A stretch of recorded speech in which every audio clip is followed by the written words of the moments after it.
So what we're going to be talking about today, so this is a first principles approach to AWS identity and access management. And you know what that really is? That really is, I think, as a builder, this is the most fundamental cloud builder skill that you can acquire. Now, I know we're at a security conference and everything, and sure, IAM is definitely a security service. There's no two ways about that. But actually, I'm going to make the case that by knowing your way around IAM, this is actually, I think this is the best entry point for just plain learning how to build on AWS. Now, why do I say that? Well, at AWS, we have hundreds of services, all doing different things and all purpose-built to do this and that. But you know what they all have in common?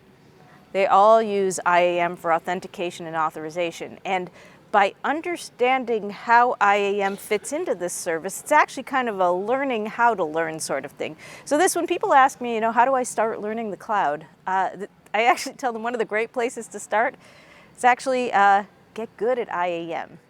So that's what we're going to be doing today. It's IAM, IAM, IAM. We're going to talk about what do you do? How do you put together those IAM policies? And that's the main focus here, because I know that most of you, if you came to a session like this is really what you're looking to learn to acquire this skill. But I'm also in the course of telling you about that. I'm also going to share with you the why and the how. Why it is the way it is, because there's some history there that's kind of interesting. And also a little bit about how it's actually working in AWS. Now, I include those parts for a couple of reasons. First of all, I myself as an engineer, and I've learned many different technical concepts over my career, and I find that I can learn a lot more effectively if I know just a few things about why and how something works. And the other thing is, we're all a bunch of nerds here. We're all curious about how this stuff works. So I'm going to share it with you for that reason too. Although, the truth is the main focus here is to get you up to speed on this most foundational of cloud skills. So let's get started. I'm going to tell you a little bit of the story, a little bit of history, maybe revisionist history. I myself have worked at AWS since 2013. So I've been on most of the ride that I'm going to tell you, not the entire thing. So I'm relating history that it's a little bit of history that I didn't quite live personally. But one thing you might not realize is that there was an AWS before there was an IAM. Maybe you knew that, maybe you didn't. But S3 launched in 2006. EC2 launched 2 years later in 2008. And, of course, this cloud thing was new. And, well, how do you do, as a customer, how do you do business with any of the businesses out there that you do business with? You have an account, right? The account represents you as a customer. If you're going to sign into that account, you're going to have some credentials to sign in with. You're going to pay a bill to them. So AWS came out of Amazon. You probably had an account with Amazon. You may have used it to buy books and socks and so forth. And it had a username and a password. And today in AWS, that concept is now called the root identity in an account. You use it a lot less today than you used to back then. But you were a customer. Amazon was a business. You had an account with Amazon, and along with the books that you bought, you could also now buy some storage in S3, buy some compute in EC2. So it was me, my account at Amazon, and the cloud infrastructure that I own. IAM only showed up on the scene in 2011. And in fact, what I'm showing you here is the AWS blog post on the day that IAM launched in 2011. And I'm going to actually underline for you kind of the salient part as we look back on that history. You can now add users to your AWS account, set groups and permissions for these users. Oh, so what's happening here? Well, what's happening here is that customers saw that they could use AWS, S3 and EC2, and maybe a few others at this point. They saw that it's me and the cloud infrastructure that I own with my username and password. And as customers started to see that, oh, this cloud thing's actually actually pretty useful. We want to use it to run production workloads at our company. The picture that they had in mind was a little bit more like this. Rather than me and my cloud infrastructure, it was going to be we and our cloud infrastructure. And what IAM was responding to, that launch of IAM was responding to the need to have, well, there's not just one me, there's a couple of different people who make up we. Each of them is going to have each of them has a different job, and each of them is going to need to operate different things in this AWS account. So there were IAM users, and IAM users, they had long-term credentials, and you could give them, here's the big innovation, you could give each one a different policy. So that's how things got started. And it was a picture like this. We and our cloud infrastructure. AWS at this point had a number of regions that you could deploy resources to in your AWS account. And that's why, if you've ever wondered why you can use a lot of different AWS regions and in an account and it's just one IAM for all of them, this picture actually explains what's going on there. And in fact, one of the things to notice is that these IAM users, what this is sort of starting to look like, it's starting to look like an identity system taking shape in your AWS account. Now, hang on a minute on that identity system. That story's going to get a lot better. But here we were, us and our cloud resources, and the next year in 2012, IAM innovated with a new feature, IAM roles.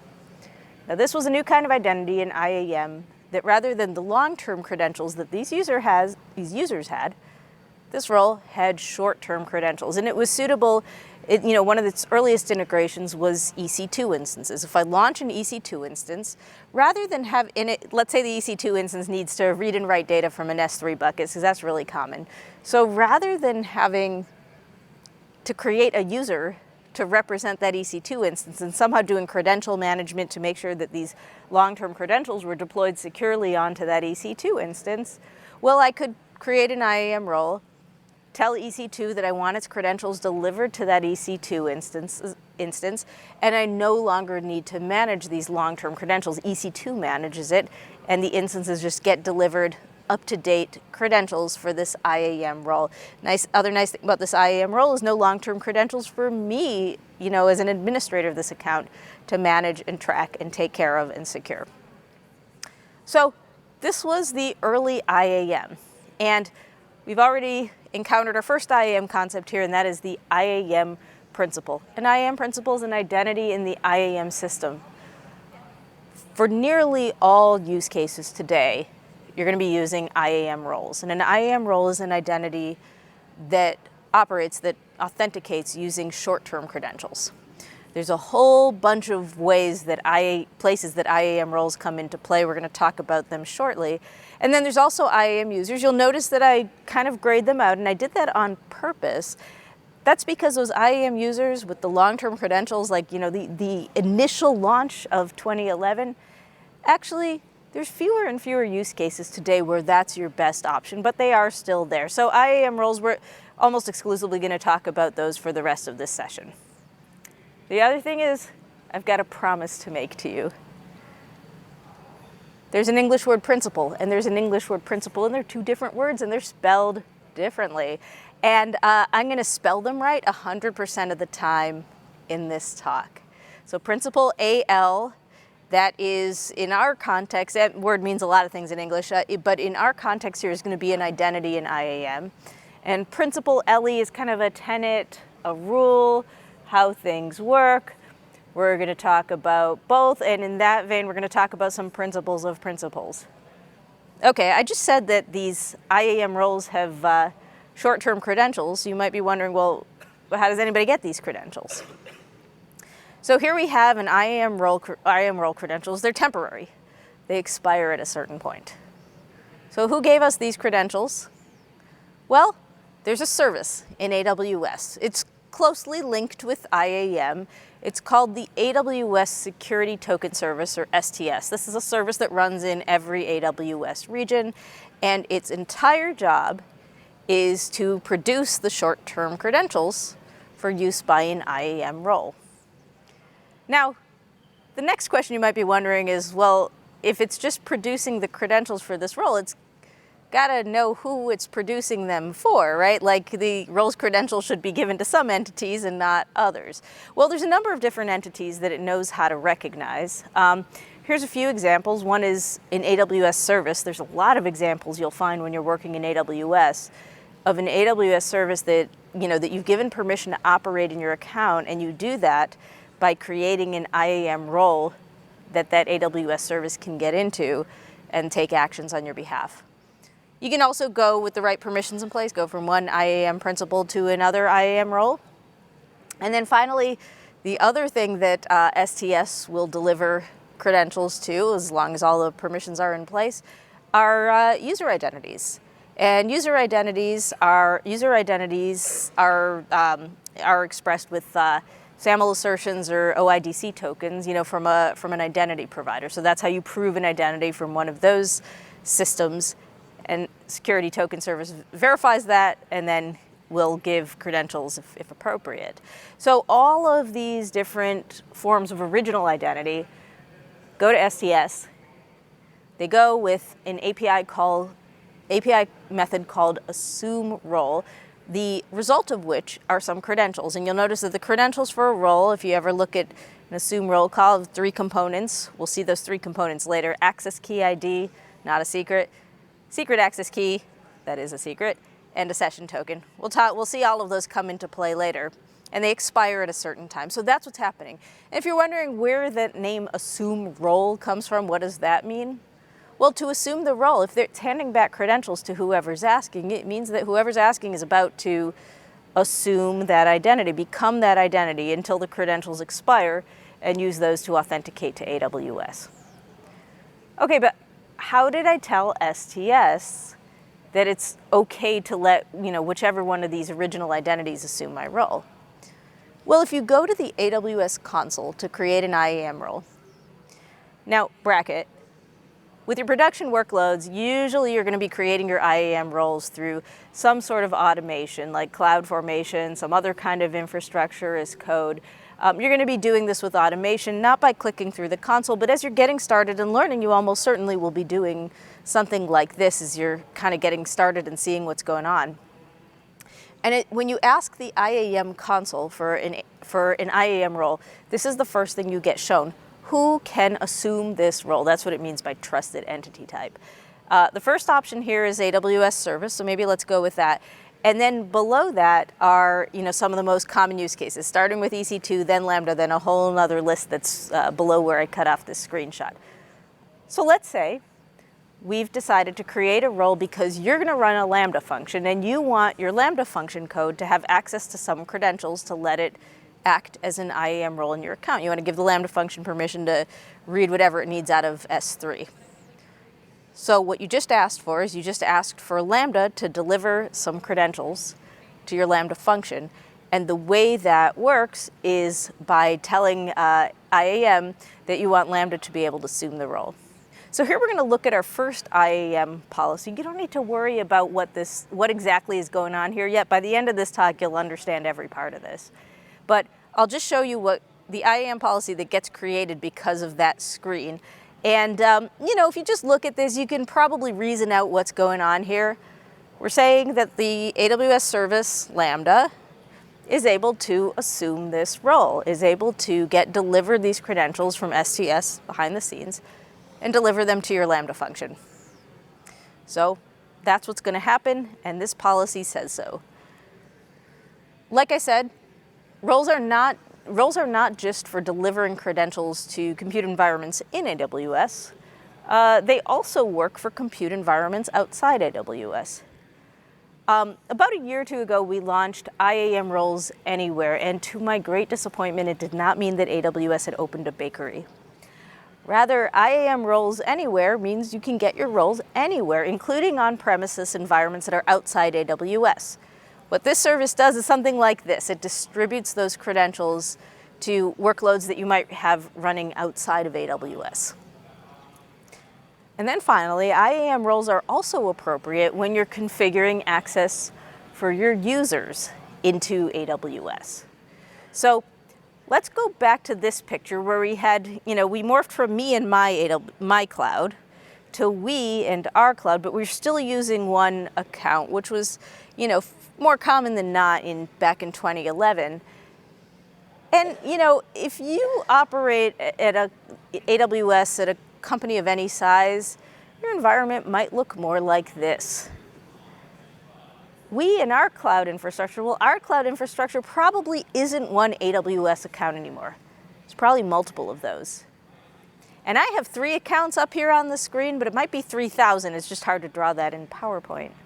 And in fact, the word account here, if you look at this picture, the word account now no longer means what account means at so many other businesses that you're a customer of, where account meant customer.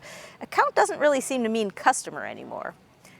Account is now you can think of it more as a box of resources that go together in a workload, and each of those, IAM is a service like any other, so IAM is local to an account. Each of these accounts now has a little role-based access controller RBAC system in it, which is, you have IAM in the account. IAM has some roles that have different permissions to act in the account. And that's kind of what we and our cloud infrastructure looks like today. And you'll notice that this is also a good thing, because if I had those individual IAM users in each of these 3,000 accounts, that means people would have to be juggling a lot of these long-term credentials, usernames and passwords and long-standing access keys. And we know that's not really where we want to be. So, but how do we get we into all of these different boxes in our cloud environment?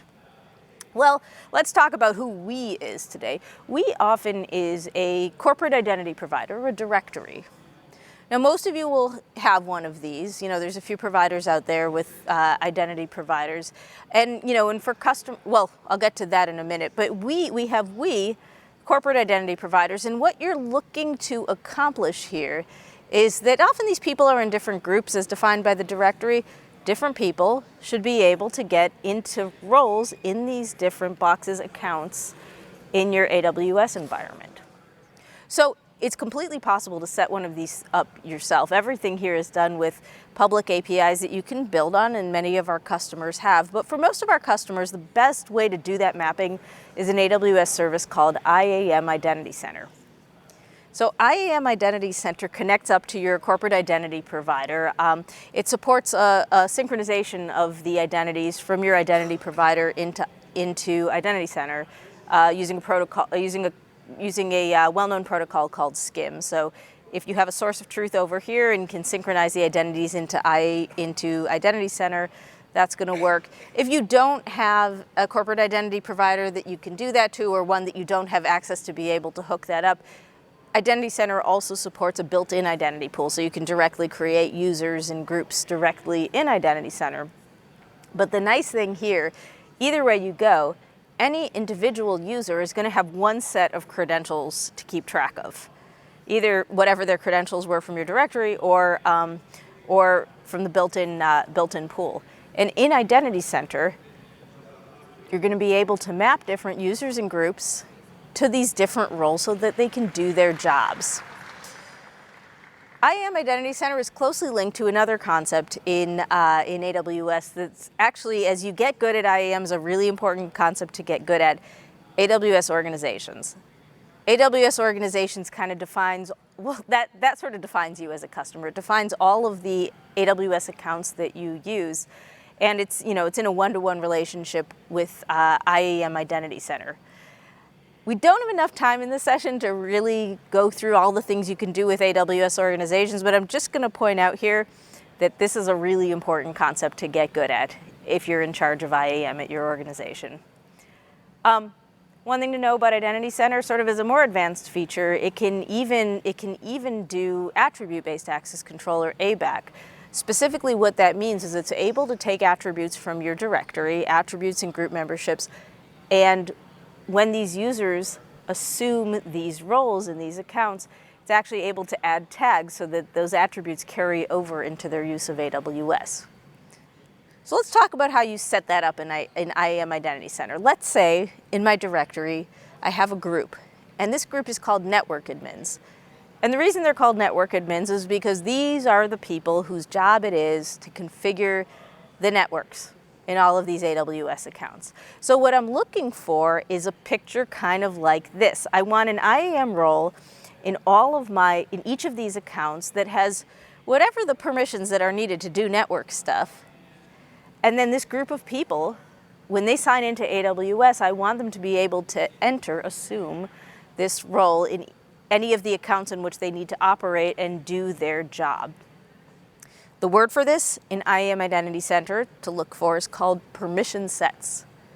You configure a permission set in IAM, either in IAM Identity Center, either by using one of the predefined ones, Network Administrator is one of them, and you can even define your own. And what Identity Center does for you when you say that and then assign users in groups to the permission sets in the accounts is it actually creates IAM roles in the appropriate AWS accounts. We'll look at those roles a little bit more later, but I'm going to show you the experience of an end user who's trying to sign in. And I'm going to say, let's say I've done the similar thing for a data scientists groups. Like we have a group of data scientists, we have some accounts that hold our data, there's some permissions that a data scientist should be able to do. So we have a data scientist named Blue Jay, and let's say I'm using the built-in identity pool in Identity Center, so they get shown an AWS branded sign-in page. If I had been using, say, like an Azure Active Directory, they'd have been redirected to their Azure AD and been signing in a familiar way there. So they sign in. They then get shown a page where for each account that I've mapped them to in Identity Center, here you're seeing only one, but there might be multiple, there might even be a lot. For each account that I've mapped them to, you're seeing that they can choose the different accounts and the different roles. They choose what hat they're going to wear right now as they enter the console. And so once Blue Jay chooses this data scientist role in this particular account, you can see that they're there in the AWS console operating under the data scientist role, and the thing after the slash is a session name named after the user. So that's what happens. This is that mapping in action. The Blue Jay is a data scientist. Data scientists get to go to these different accounts, and they chose an account, and now they're off to the races. So those are the principles of principles. We talked about a couple of different kinds of ways that you can get into an IAM role. One is an AWS compute environment, your EC2, your Lambda, your SageMaker notebook, your EMR cluster, the list goes on and on and on. There's also IAM roles for compute environments that are outside AWS. That's IAM roles anywhere. And there's also IAM roles for when people in your organization are going to interactively access your AWS environments, either through the console, like we just saw, or the command line interface. The CLI works equally well there. Okay, so I assumed an IAM role. I had permission to do it. Somebody gave me some short-term credentials. What do I do with them now? How do I use those credentials to prove I am who I say I am? So we're going to work through an example. Here in this example, I have an IAM principal, a role. Maybe it's running on a Lambda function, and it's going to read an object from S3. So it's going to send a request to S3, and somehow we need to do authentication when we do that. So first I'm going to kind of show you the code that I might have written for this Lambda function to do this. The example I'm giving you is the JavaScript v3 SDK, which is a little bit different than the JavaScript v2 SDK, and if you use a different language, don't worry. They all kind of follow the same pattern. The salient point here is that I have a client for calling the S3 service, and I send the get object command because I want to get the object. That's what the API call is called when I want to read an object in S3. The first thing to notice here is, where are the credentials? There's no credentials here. I just instantiated an S3 client, and somehow I expect this to work. And that's because for these compute environments, for EC2, for Lambda, for so many of the others, they're delivered to a well-known location. You can read in the documentation where they get delivered, but our SDK is smart enough to find them in the right place. And you get those by default. So there's no handling of credentials here really at all. It just gets picked up at runtime. Now, of course, you can, there are all kinds of parameters to the constructor here. You can initialize it with other credentials if you have a need to do that. But generally, it's going to sort of look like this. And to show you exactly what happens next, I'm actually going to switch to using an example with our CLI, or command line interface. Why? Because that actually has the best tools for getting kind of good, down and dirty details on what exactly is going on. So the way you make a GET object request to S3 is like what you see here, AWS S3 API GET object. And let's say the user is logging into the CLI using IAM Identity Center. So before they even get here, they're doing this. They're doing AWS SSO log, and it's a really nice integration. They get taken through an interactive browser-based way of signing into IAM Identity Center. All that happens, the credentials get delivered to a well-known location in the CLI, and then we make our S3 request. So we're going to actually look in great detail about how exactly did we authenticate ourselves. Now, you never need to do this, right? The CLI, the SDKs, all of these things take care of all of the mechanics I'm going to show you, but I'm going to show you actually what's happening. So there's CLI --debug, super fun. You get a huge debug spew, can see a lot of things about your request, not just the IAM stuff, but we're going to focus on the IAM stuff. So you get a lot of spew here, but I'm going to show you kind of a few details of it. So the first thing to notice, I sort of had two parameters as GET object request, the bucket and the path to the object, or the key is what S3 calls it. So you'll notice that the bucket name actually seems to have gone into the host. The bucket's name is example bucket, and it looks like the DNS name to which we're going to send this request is examplebucket.s3.amazonaws.com. So that's where this request is going to go. And then the path is the S3 key, path to obj. So that's how we're constructing my request. Now you might wonder, where is examplebucket.s3.amazonaws.com? Where does this request go? Well, we can figure that out. We can look up the DNS name. And if you look up that DNS name, you will see that example bucket seems to be taking you to S3 in the US East 1 region. That's because the bucket named example bucket exists. We at AWS actually hold on to it. The bucket named example bucket exists. It exists in our US East 1 region. And, you know, of course, S3 in any region has lots and lots of IP addresses, but this is the one that DNS gave me when I resolved that name right then. So that's where our request is going. So now I can start to paint a little bit more of a detailed picture here. I'm sending a request to read the contents of an S3 bucket. This request is going to the S3 service in whatever region the bucket is in, US East 1 right now. So, okay, request is going to S3, but I didn't quite explain how the authentication happens. Well, for this we need to look at headers. So the debug output is going to show you all your headers. I trimmed that aggressively to focus just on the authorization header. But if you looked at all the headers that you send on a request to S3, you'll see lots of things about how you make a request to S3 or any other service. So here we have our authorization header, and I'm going to point out a few things that are of interest here. First is the credential field. And you'll notice that when you're using an IAM role, the credential is going to use your access key ID. This will typically start with the letters ASIA, which has no reference to the continent. It actually has to do with the fact that these identifiers are base 32 encoded, and that's the letters that they happen to start with.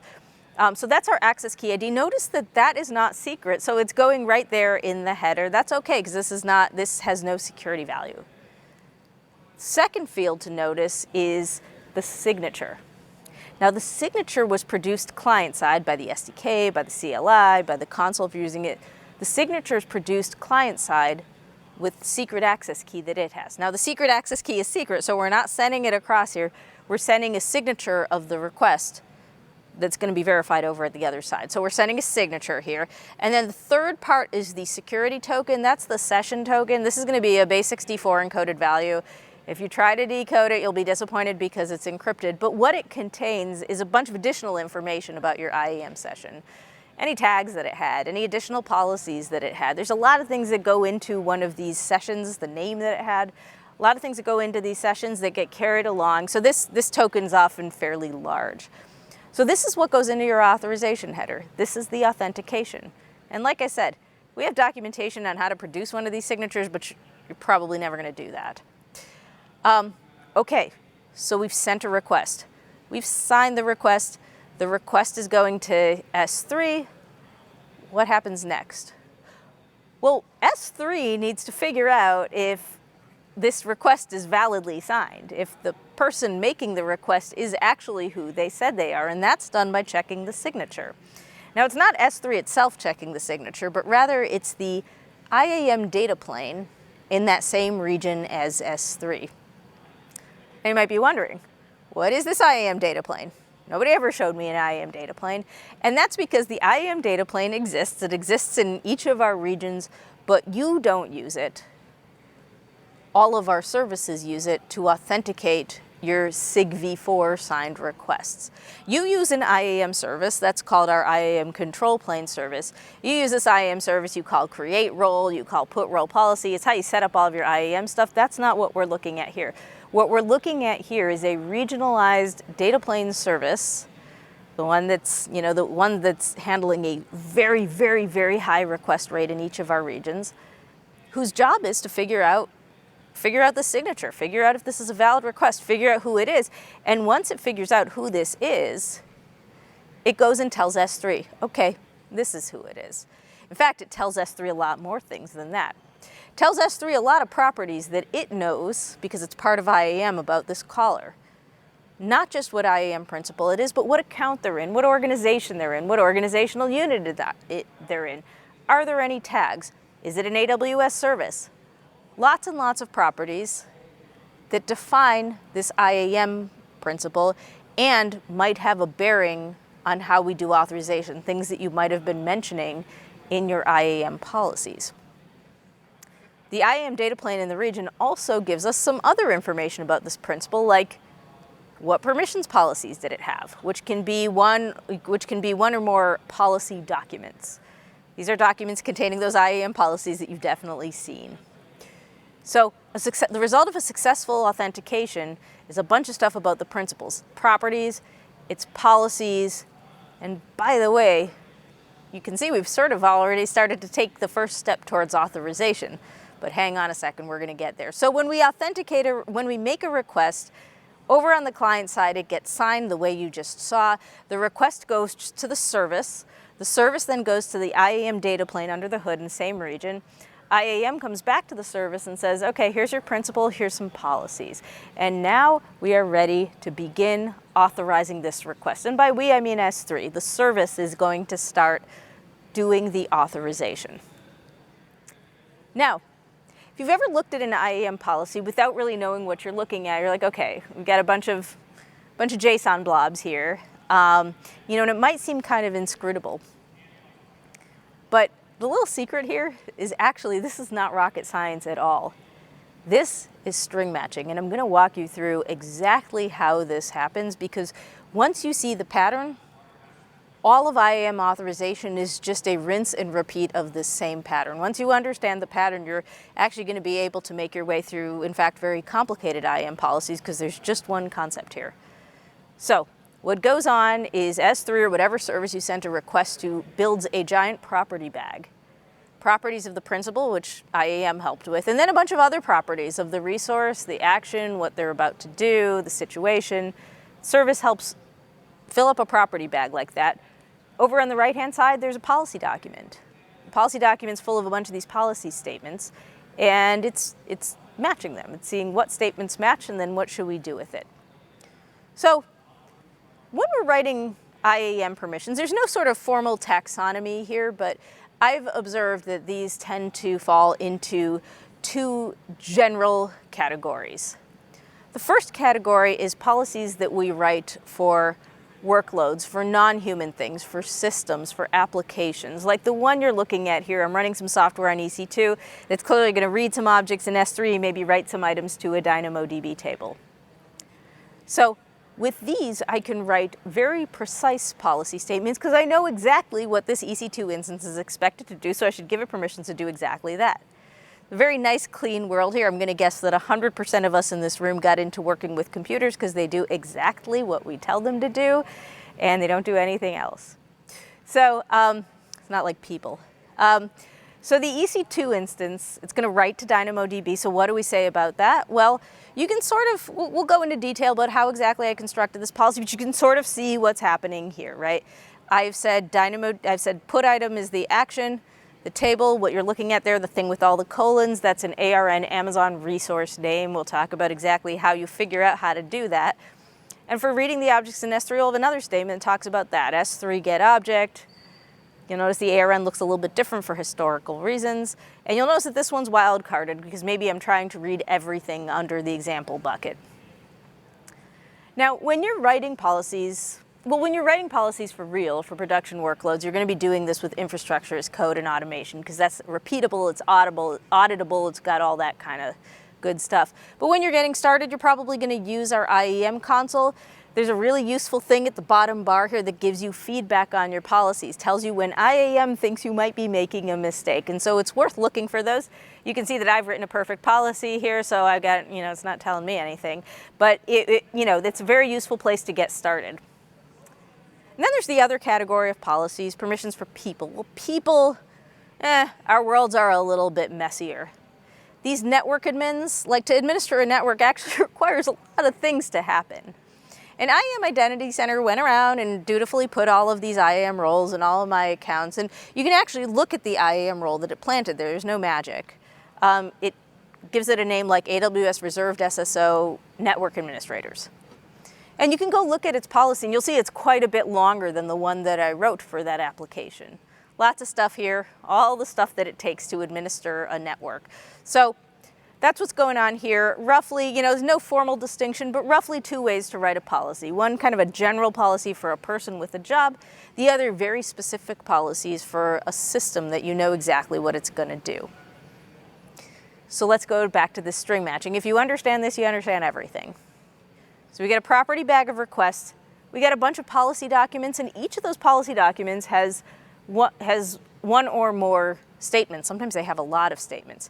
And actually, you'll see from how I describe how this works, the order doesn't matter at all. So these policy statements just get scooped all together, and they're all going to have an effect field. Some of them are going to say effect allow. Some of them are going to say effect deny. All of them are going to say different things. So what we do is we apply a matching criteria. We match the request properties to each statement, and the statement, looking at all the fields in the statement, it's either going to match or it's not going to match. So if I'm making a request to S3 and I have a statement that's talking about some EC2 action, it doesn't match. For the ones that don't match, I don't take them into account. I take the ones that do match, and the rule is I need to see at least one allow, and I need to see no deny statements. So if you imagine I do this matching, and 3 of my statements don't match anything, so I discard them, and one of them does match the request and it says allow, then I'm good to go. The request is allowed.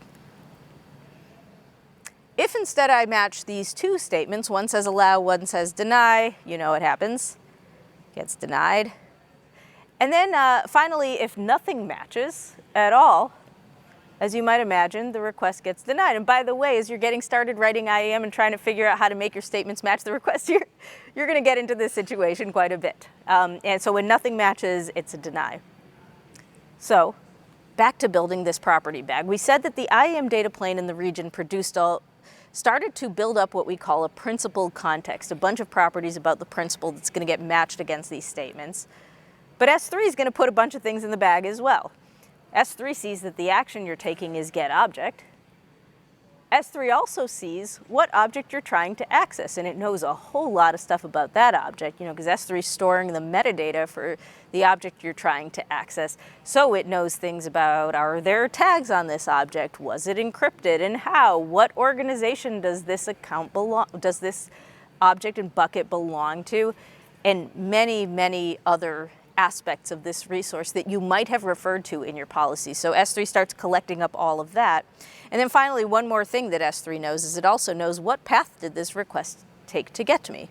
Did it arrive on my public endpoint, which was the case here because we just sent a request to the general s3.amazonaws.com endpoint, or did it arrive over somebody's private endpoint, a VPC endpoint to S3 from their virtual private cloud? It knows that, and it's going to include something about the network path in that property bag. So we've got a property bag here. We've got some policies here. So what happens here is takes these policies, and again, doesn't matter what order they're in, doesn't matter what statements they're in, you get the same answer regardless. We're going to do a match here, which means as we're doing the matching, some of these statements are going to fall out because they're not relevant. And then of everything that's left, do we have one allow, at least one allow, and no denies? That is the whole story. This is the whole story. You do matching, you do allows, denies, that's all. All right, but how did I actually write those policies? This is the part you need to know, right? How are you going to go? You have an application, you know exactly what it's going to do, you want to write an IAM policy for it. So let's go back to, we have an IAM principal, it's going to call getObject. How did we know how to write that policy? Well, cut to the chase, show you the policy. This should sort of make sense to you as to why this was the policy, but you might be wondering how did I figure out that S3 colon getObject? How did I figure out that ARN colon thing with all the colons in it? How did I do that? Well, for that, you need the best page of the AWS documentation. You should bookmark this one, Actions, Resources, and Condition Keys for AWS Services, but they should entitle it the best page of the AWS documentation. So over on the left rail of this page, you're going to see a list down the line of all the services that we have. So we're going to go to the S3 one because that's what we're trying to do here. On each page, there's a table. Each row of the table represents an action. Now, the actions are typically named the same thing as the API method that you're calling. You'll see here that it is. The top of the page tells you the service thing to prepend before the colon. So we have S3 colon getObject. And you'll notice a couple of other columns here are telling you how to construct this policy statement. There's the resource. It's telling you the kind of resource in a getObject evaluation is going to be the S3 object. And we'll look a little bit about how you specify an S3 object. And the column on the right-hand side says, here are all the conditions that you can refer to if you're writing a policy about getObject. And all these things do different things. You'll see like S3 existing object tags. If I want to write a policy that's specific about how the object is tagged, I might use that one. And if I follow that link or just scroll to the bottom of the page, it's going to show me how to spell the resources in ARNEs. And so this is how to do it. So it just shows you kind of how to construct these ARNs, these Amazon resource names, and it shows you for an object, this is how you do it.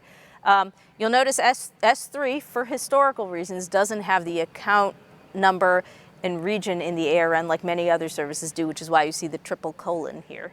But that's how I did it. That's how I wrote this policy. I got the action, I got the resource, and that's how it's done. And I could have gotten a condition if I needed one, but I didn't. Okay, great. So we're off to the races.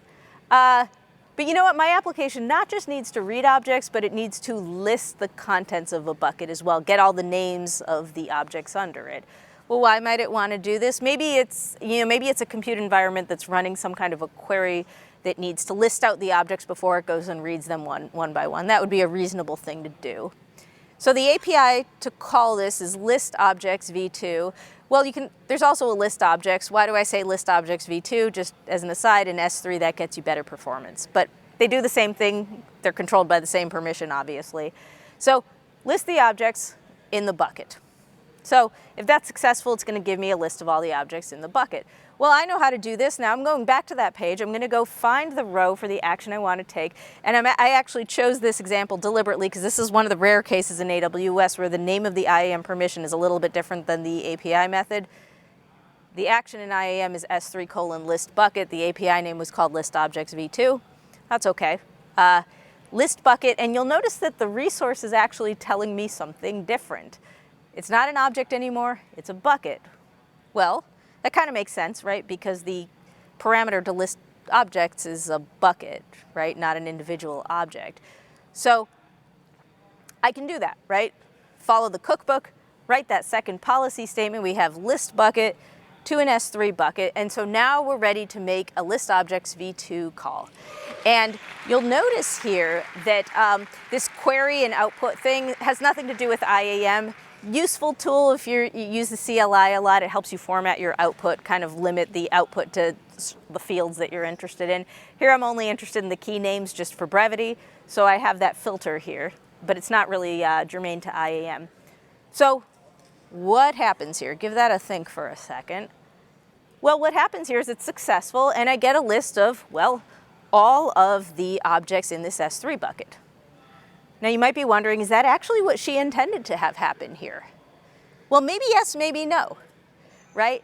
I was very specific for the get object permission to say I can only get the objects under path/something.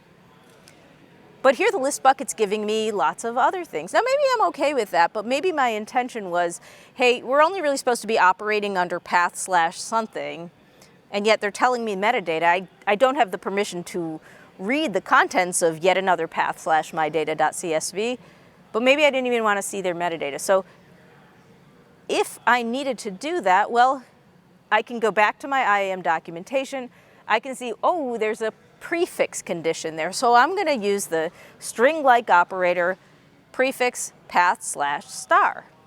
Cool, right? That seems to be saying what I want to say. So let's go back here. Let's try it again. What do you think happens? Give that a think. I get access denied. I was hoping to get just the stuff under path. Why am I getting access denied? Well, I'm getting access denied because, well, IAM's very literal and pedantic. It's like your cousin who, when he comes to your house and you say, can I take your code? He says, I don't know, can you? Right? Like, that is what IAM does. IAM concerns precisely the request that you made, and are you allowed to make that request? It actually has nothing to say about the output.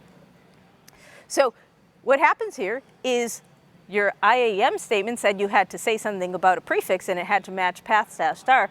You seem to have said nothing about a prefix. So that second statement, even though you were hoping it would match, actually doesn't. And that's why you're getting an access denied. There was no allow. We could fix that. If we start saying prefix path/, now we're matching that second statement. Now we get an allow, and what we see is what we expected to see here.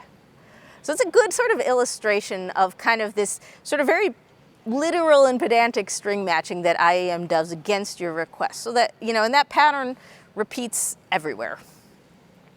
And just to show you another example, just to give you a flavor of how ARNs look in other services in AWS, if I were trying to write a permission to allow this role to invoke a Lambda function, you'll notice here that the resource here, this Lambda function's ARN has both an account number and a region in it.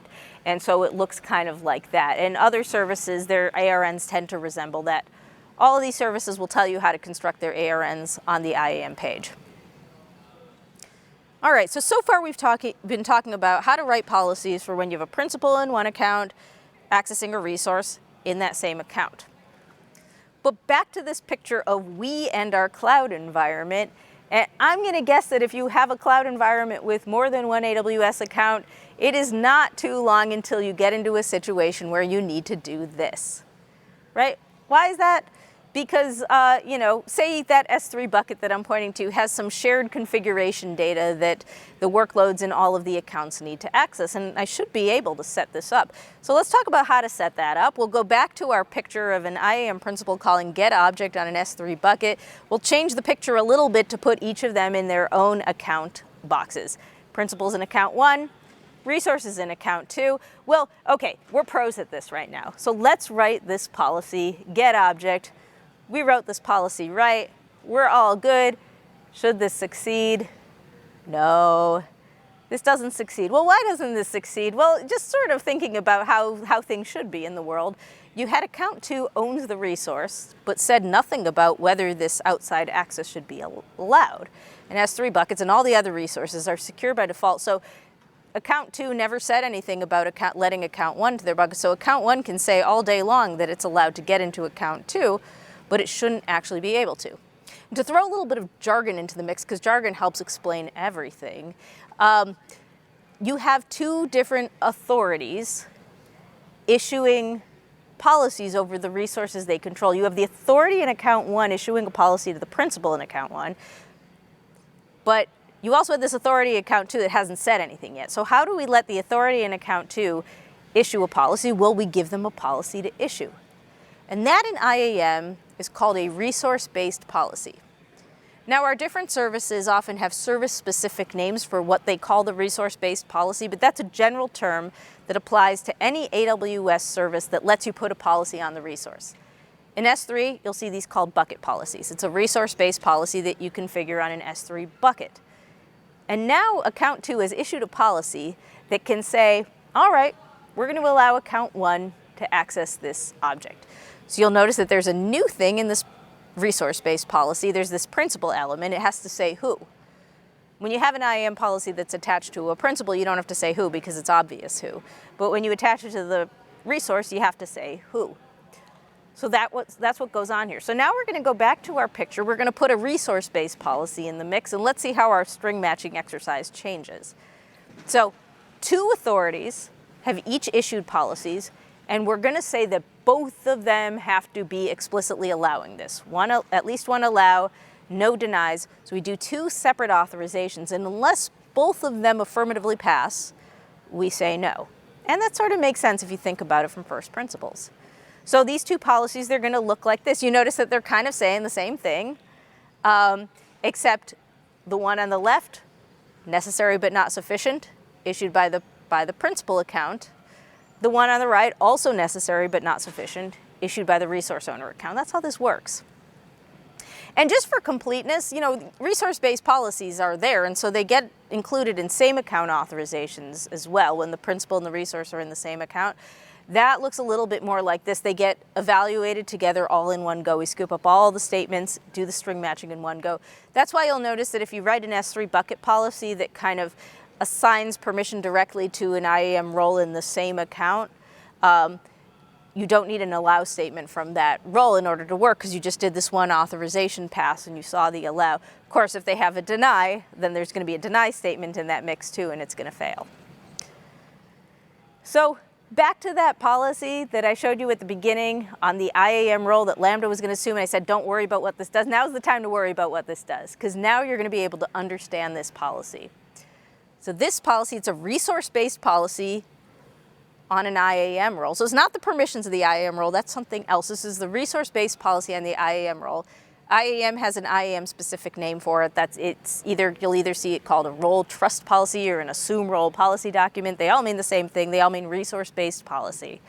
And here, the role is saying the action that can be taken on me is STS assume role. STS, you can give my credentials to the principal lambda.amazonaws.com. You can give my credentials to the Lambda service because I'm expecting the Lambda service to obtain my credentials so that this guy can use Lambda. That's what's going on here. So I'll give you just another example from another part of AWS, and with an extra twist here. So S3 has this really neat functionality where you can set up event notifications on your S3 bucket. So you can have a serverless workload kickoff every time there's a new object in your S3 bucket. Super useful. Customers do a lot of things with this. And the notifications can go, you have a few options for what the notifications can do. They can trigger an SNS notification, Lambda function invocation, send a message to SQS, what we're seeing here, and also send an event to EventBridge. We're looking at the SQS example. Let's say I want the notifications to go into an SQS queue. So what I'm trying to say, if you think about it, then I have this SQS queue that an outside account, an account that represents the S3 service, is going to need to send messages into. So I have to write a policy because I own the resource and I need to issue a policy saying this will be okay. So I say that the s3.amazonaws.com service, S3 event notifications, they could take the action, send SQS send message. Here's my resource ARN. Now, I wanted to point out the condition here, because the condition here is really useful when you're writing a policy to allow an AWS service to access your resource. You'll notice here that there are 2 fields, source account and source ARN. I find it source, you don't need both, but I have them both here. Source account I actually find to be the easier to use of the 2. This is, to use a little jargon here, this is a confused deputy control. Basically, I have this condition here. When S3 sends the message to SQS, it also indicates to SQS, this is on whose behalf I'm delivering a message.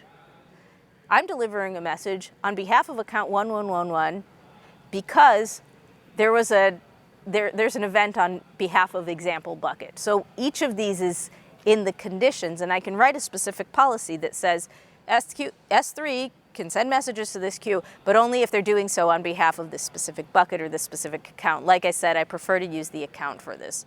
So that's one more thing when you're writing policies to allow AWS services in to pay attention to. So this was an intro, but hopefully I've given you the tools to, go and get started with IAM. I'm hoping that you came away with something that you didn't quite know before.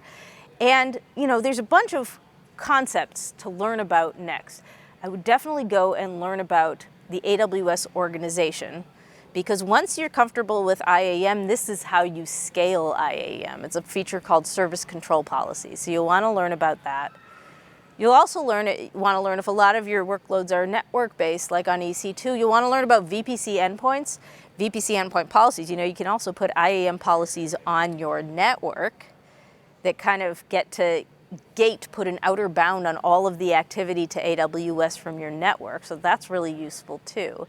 Of course, another concept to look for is data perimeters. If you search the internet for data perimeters AWS, you're going to find a really, really good white paper that many of our solutions architects have written that show you how to build a scalable, straightforward perimeter using IAM around all of your resources and all of your services. So really good actionable guidance in there once you know what you're doing with IAM. And then finally, the only and best way to learn this is start building some stuff. Start building some stuff and try to get the IAM exactly right. I kind of recommend going for serverless, because there's a lot of IAM in a serverless architecture just because you have authorization at every point. So there's IAM at every point. So if you're going to try to get your hands dirty on IAM, that's actually my recommendation. And one more thing I want to share with you is that AWS was recognized in Gartner's Peer Insights within the access management category. This distinction you get based on verified customer reviews of IAM. So we're glad to see that our customers love IAM as much as we do. So thank you so much. I hope you have a great evening. I hope you have a great rest of your Reinforce. And thank you so much for joining me here today.